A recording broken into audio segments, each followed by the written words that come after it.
Hello friends, welcome back to my channel আর লীলানু ডিডিওর বন্ধুরা। আজকে আবার নিয়ে চলে এসেছি তৃতীয় শ্রেণীর কিশলয় বই নিয়ে।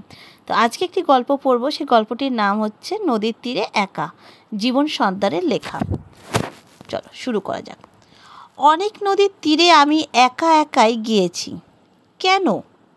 এই প্রশ্নের উত্তর একটাই, প্রকৃতি পড়ুয়া হব বলে।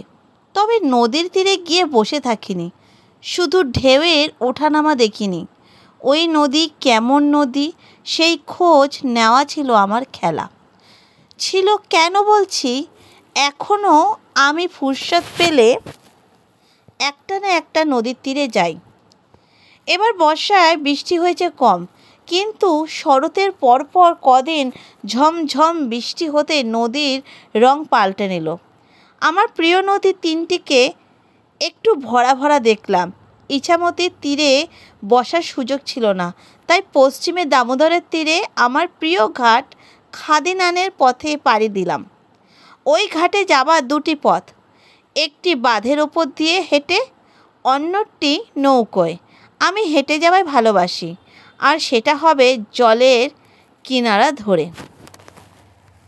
কিন্তু সেদিন মহিষীরেখা ঘাটে একটা ডিঙি পেয়ে গেলাম। সেই ডিঙির মাঝিকে আমি খুব চিনি। সে বলল, এবার কি মনে করে? চৈত্র মাসেই তো এসেছিলেন। তখন ছিল শুকনো কাল। দামোদরের তখন অন্য রূপ। তার তীর ধরে সবজি ফসল ছিল দেখার মতন। আর এখন হলো ভরা নদী দেখতে এসেছি। আমার উত্তর সোজা। দামোদরের ওপর বোম্বে রোডের পুলের কাছে মহিষ বাতান।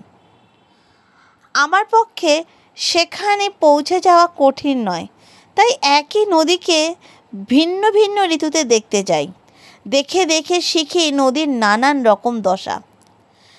ডিঙিতে বসে মাঝিকে বললাম, মনু, নৌকো খুলতে হবে না, এসো বসি, দুজনে নদীর কথা বলি। মনু আমার মুখোমুখি বসলো। বললাম, দামোদরে এখন জোয়ার ভাটা খেলে না।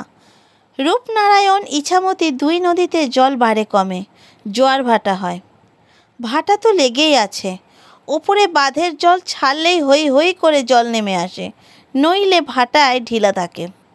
কিন্তু জোয়ারের জল কেরামতি দেখাতে পারে না। কেন? কেন আবার? নদীর মুখে গেট আছে না, ওই গেট দিয়ে গঙ্গার জল আসা যাওয়া ঠিক হয়। ঠিক তা দেখেছি আমি, কিন্তু তাতে অসুবিধা কি? চাষের কাজ, মাছ ধরার কাজ, এসব তো কমতি হয় না। মনু চুপ করে আমার কথা শুনছিল। আমার নজরে পড়ল একটা সাদা কালো মাছরাঙা ফটকা চুপচাপ নদীর ওপর ঝুঁকে থাকা একটা গাছের ডালে এসে বসলো সেটা। মনু, আমি প্রশ্ন করলাম, নদীর ধারে পাখিদের দেখছি না তো, কোথায় গেল সব? কি পাখি? উল্টো প্রশ্ন তার।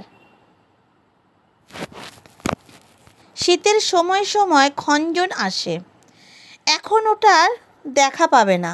কাদা খোঁচা, সেগুলো হয়তো শীত পড়তে না পড়তে হাজির হবে, কিন্তু বালিহাঁস এদিকে শীতেও দেখবে না। কেন?